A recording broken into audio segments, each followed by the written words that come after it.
That famous philosophical question, if a tree falls in a forest and no one's around to hear it, does it make a sound, will continue to perplex until science catches up with mystical truth. But for those who believe in God, this question was already answered in a pair of letter to the editor styled limericks by Ronald Knox, famed Catholic priest, writer, and radio broadcaster. There was a young man who said God must find it exceedingly odd to think that the tree should continue to be when there's no one about in the quad. Dear sir, your astonishment's odd. I'm always about in the quad, and that's why the tree will continue to be, since observed by yours faithfully, God. So, this little poem answers the tree in the forest question with a resounding yes. But instead of limiting itself to the sound a tree would make upon falling, Knox's verses contend an even larger point, that God's presence is what establishes the existence of the tree in the first place. I first heard this quote a few years ago, recited in a lecture by that late great teacher of Eastern tradition and mystical rock star, Alan Watts.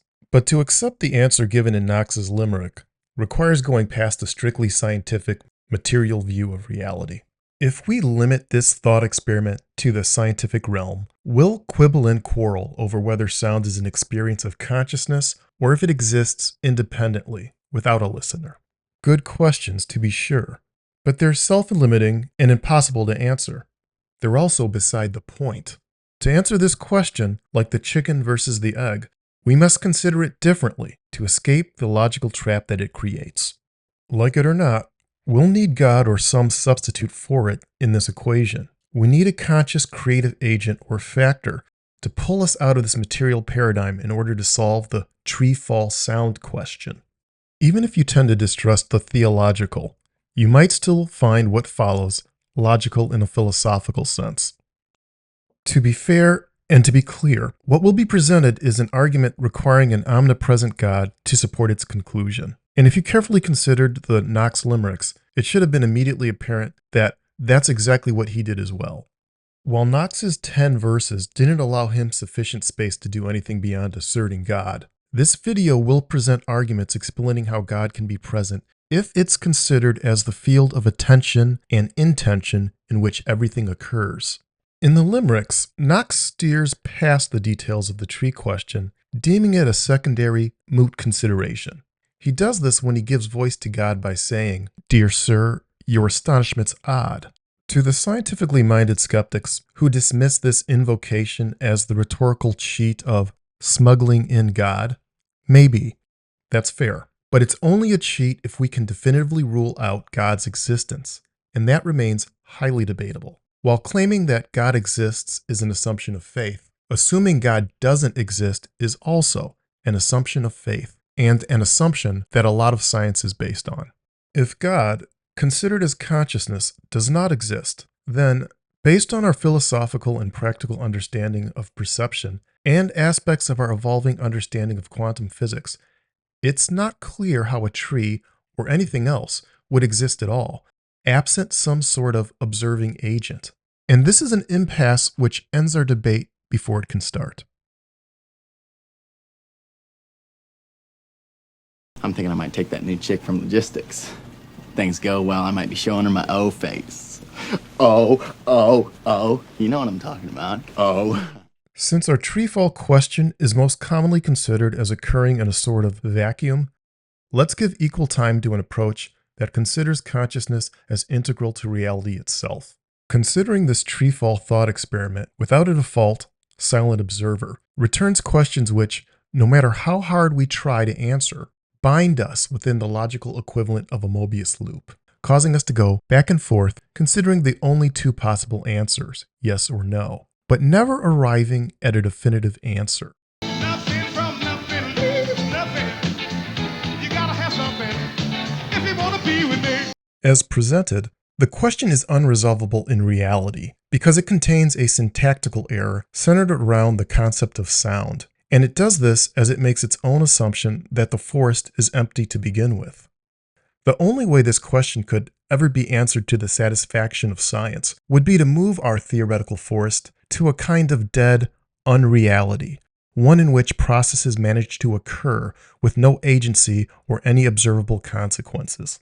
We simply have to entertain the possibility of things that can't be seen with the naked eye, the invisible cause that can only be accounted for by the effect it leaves. That effect is reality itself. In this case, it's the tree, the forest, and the sound they make, all contained and sustained by an invisible watcher. You live all the time with things you can't see. You can't see electricity, can you? You can't see radio waves, but you accept them. Trust. Fuck trust. For our exercise, we'll use a non-denominational view of God, but we'll recruit the big three O characteristics attributed to God in Christianity and other faiths: omniscience, omnipresence, and omnipotence, or the all-knowing, all-present, and all-powerful, respectively. Before we proceed, we must concede some valid points of skepticism regarding the three O's, and it's this. While these three omni characteristics are attributed to God across different religions, it's not logical to conclude that having omniscience, knowing everything, is proof of omnipresence, being everywhere, or of omnipotence. Having one of these characteristics does not logically mean having all of them. That would be a non sequitur. However, it's more than fair to posit that having any one of these three O's would tend to make it considerably easier to have one or two of the others as well. That is, each omni seems to promote the others. Regarding the treefall sound experiment, of the three omnis, omnipresence seems most applicable when we consider how Knox's Limerick mentions always being about in the quad. Knox's quad could serve as a shorthand for any generic space. Be it a college campus or anywhere else, God is always around in space. This point is important. Being about in the quad means a conscious, undefined, place-holding presence of some kind. Despite people's personal attachment to their religious brand, it doesn't matter what that thing in the quad is called, only that it's there at all. What is your name? I told you. It doesn't matter what your name is. For the quad, and everything in it to exist, consciousness must be present in some form. So, if you don't find it too limiting, you could call that conscious presence God. God is not any black man on the land. God is consciousness. When you understand this, you'll see bliss. Until then, you can get this. Anything that exists, anything that is, be it a self-aware animal or an inanimate object, exists in its own conscious field of perception or in someone else's. As soon as there's a forest or a tree, there is an observer of some kind, which means some form of consciousness existing with its own capacity to experience the event. In order to be conscious, everything that is must have a capacity for sight or sense perception and is either seen, seeable, or both. Reality demands consciousness because reality is consciousness, or present awareness or attention. This should be self-evident. The imaginary quad in Knox's poem and the empty forest of our thought experiment requires an attention to sustain it. The foundational baseline of all reality is God itself, or omnipresent attention. Conceding an omnipresent observer concedes that there's no such thing as an empty forest, only a forest that is relatively quiet or seems empty. To assume a forest doesn't exist because you don't pay it much mind doesn't negate its existence or the sounds it makes. Considering one's own singular perspective as the necessary foundation of all reality is solipsism. As far as a philosophy, I prefer to call it sloppyism, because it tends to make a mess of everything, and in the wrong hands, it's a half a step away from the dark side. It's also the spirit that is rampant in American culture at this time, and is the cause of a whole lot of suffering and confusion. Be careful with it.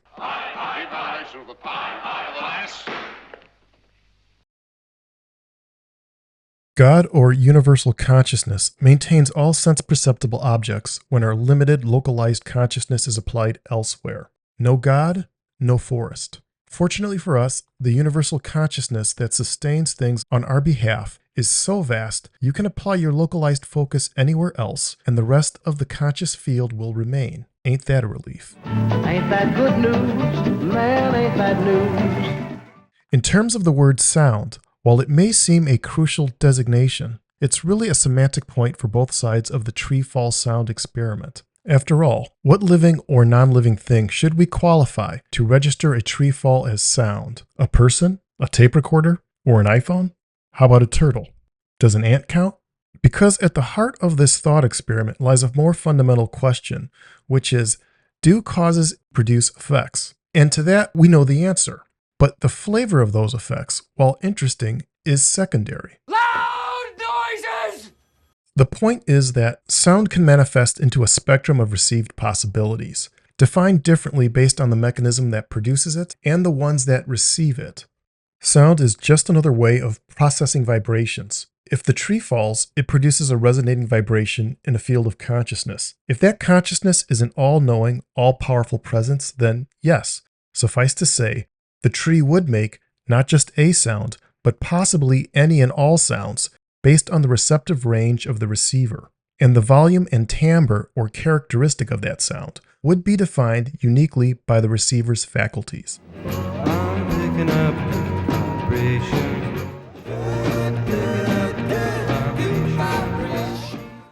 Right now, you don't consciously hear the Wi-Fi or cellular frequency bringing you this video, but it does in fact make a sound, whether you are made consciously aware of it with your ears or not. And while you could use an EMF scanner to hear its binary pulses, those pulses could be said to constitute sound that your body hears tactily, figuratively speaking, of course. In Buddhist teachings, this ever-present awareness that we're in, and can connect to, and is arguably our deepest self, is sometimes referred to as isness, or thusness, or suchness. In a word, this present and ironically elusive consciousness is now.